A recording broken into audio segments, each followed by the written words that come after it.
So Prince Harry zipped over to London recently, and of course everybody was saying, well, it's nice that he's turned up to celebrate the 10 years of Invictus, and then of course he went on that charitable visit to all of those wonderful kids at Scotty's Little Soldiers, which I said I thought was a warm, kind, sharing idea, reminiscent really of the Prince Harry that we knew. But did we ever really know him? Because clearly he can click in and out of characters, so it appears.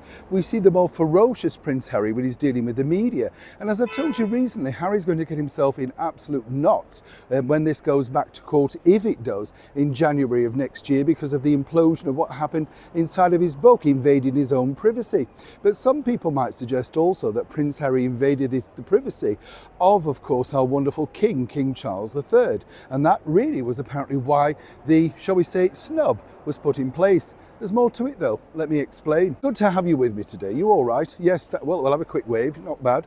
Thank you so much. By the way, I'm glad you really enjoyed the story about Marilyn Monroe's house. Fascinating when you think, and so many of you agree that it should be a museum of something at least, I think, like that. Just seems strange, doesn't it, to wipe all of that history away. Some others though said, well, there's nothing left of her there, you know, it's just a house, but it is sort of. It's a bit like Graceland, isn't it? You know, I see it like that. I mean, Elvis Presley is the king, you know, and king of rock and roll at least anyway. And the thing is, you know, if somebody said, oh, well, he's not there now, we'll just wipe it away, well, you know, they'd be open arms, wouldn't they? Yes.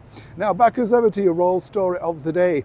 I find this interesting actually, because when you think about it, of course Prince Harry zipped over, as I said, and nobody really knew whether he was coming or going. That was the part of the reason why His Majesty the King couldn't help out on many things. He is, as we all know, going through his own personal health battles, and that should be first and foremost. No stress, no hassle, all of that sort of stuff, and we've detailed that at great length. But what's interesting I find about this particular story is that, according to a very well-placed source, Harry had other things in mind, not just a personal visit, and you can understand.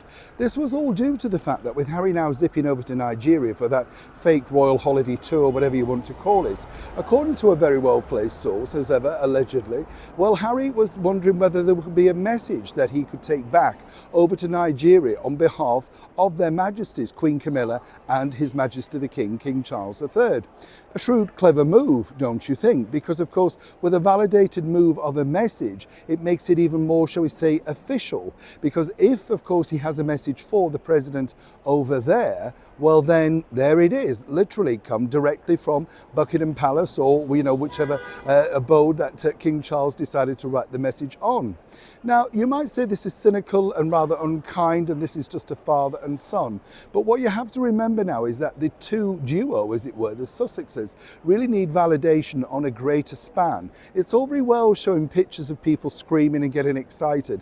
They're micro celebrities, akin really to the Kardashians now. There's simply no grace and certainly no, shall we say, decorum attached to these particular events. They seem quite ramshackled at times, and I think Meghan really just is always looking for the glare of the camera spotlight.